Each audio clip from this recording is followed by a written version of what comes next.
this 80-foot oak tree was literally pushed right into this house. A man in the crowd started firing shots at the other people outside while running. But if McDonald never would have captured this footage in the first place, there's a big chance this eyesore wouldn't have gotten the small amount of treatment that it received. That accident happened right here at the intersection of Broadview and Pearl. Take a look inside, you'll see where the tree ended up actually piercing through the roof. I'll show you right here. It's a very thick stack of paper. It may be scripted, but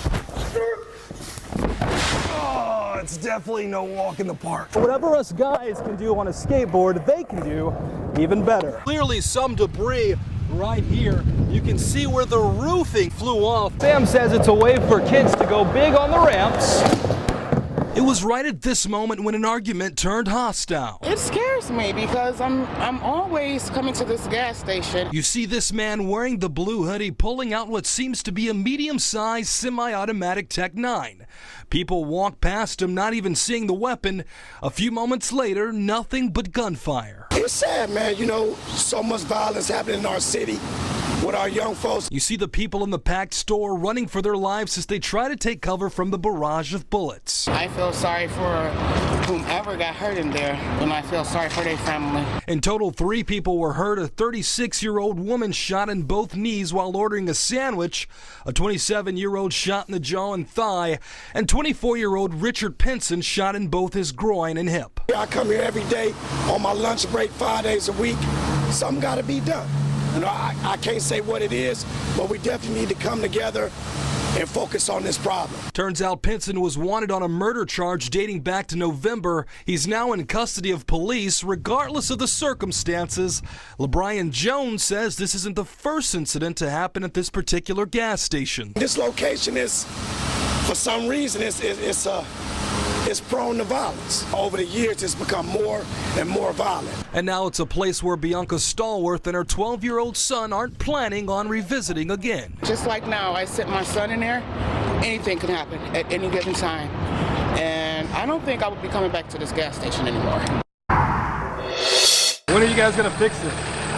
When we get it fixed. It's not good for the tenants. Everybody in this building is elderly, sickly. Seniors more than fed up with having to use one single elevator here at the 11-story building Morningstar Tower. I got a chair too. I turned it out. I live on 8th floor. They're not only worried about getting out, but others getting in. They pay their money on time and everything. So why you can't fix the elevator? Talking about it's a piece that they can't get. And this is exactly why some residents are concerned. As you can see, there's clearly a need for EMS to be here right now, but with one elevator working for 11 floors, it's probably going to take a long time for them to get to the person they need to get to. And you got to wait for like an hour, almost 30 minutes. 2 hours, something like that. And then everybody crammed on one elevator. You be scared it's going to jam up. Our interview suddenly interrupted by management. We paying for this thing. But it has to be across the street. So of course we tried getting answers from her. How do you feel that they're paying all this money and rent, but you can't fix the elevator for them? Across the street, please. She declined to comment, so we did reach out to the company that owns Morningstar Tower, Millennia Housing Management. They sent us this statement saying the elevator would be repaired and back in service in about a month's time. They need to fix it. It's bad. Victor Williams, Cleveland 19 News.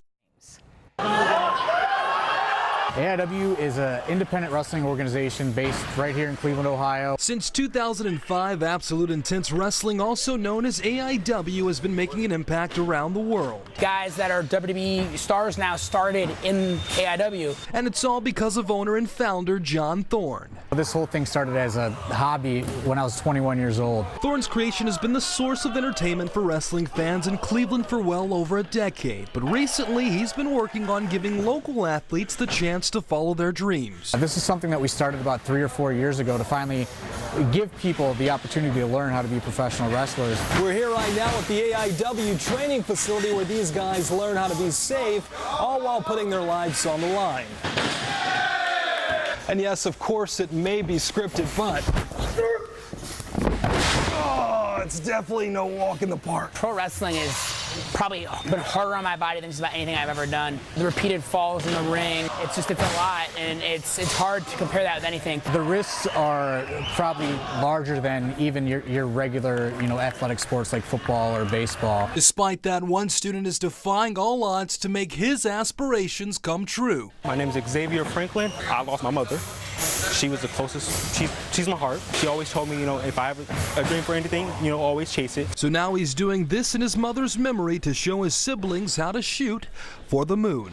I'm doing this all for them too, We want them to see their big brother pursuing their dream. And hopefully we'll see him in the majors one day, just like so many others who started in the very same ring. This is why we started doing this. These guys want to follow their dream, and it all starts right here. Victor Williams, Cleveland 19 News.